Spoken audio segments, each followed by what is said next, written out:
So this is from ESPN.com. Training camp battles to watch for all 32 teams.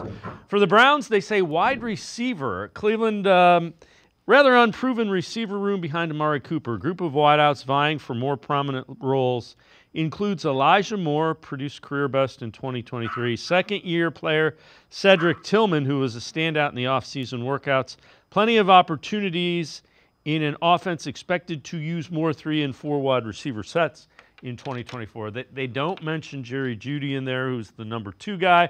David Bell as well. So they are young guys who haven't proven themselves yet. That's fair. Yeah, I totally agree. It's pretty clear that Judy's going to be the number 2 guy with what they gave up to get him from Denver, and he was a former first-round pick. There's a lot of belief that Judy can still be at least the second guy behind Amari Cooper, but I think it's a pretty open competition after that. Elijah Moore did have a career-best season, but that's only topped out around 600 yards, even with a high target volume. And then, you look at Cedric Tillman and David Bell, and even this year's draft pick, Jamari Thrash, really in a wide open competition to, have those 4th and 5th jobs, and even maybe challenge Elijah Moore in the slot for the 3rd job. I think it's a very, very open competition behind Cooper and Jeudy, and especially the rookie Thrash has a lot of potential.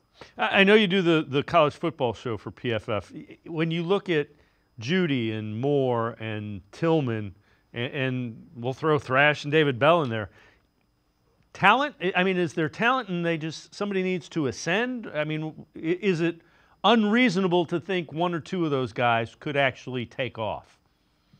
Yeah, no, I think it's very reasonable to think 1 or 2 of them should. That's what you would hope, is out of 6 guys that 3 of them can really emerge as playmakers, right? We've seen Judy's top-end talent back at Alabama, and even at times with Denver, he was better in 2022 than 23. He's a good route runner. He's just really thin, right, and has trouble with the more physical parts of the game.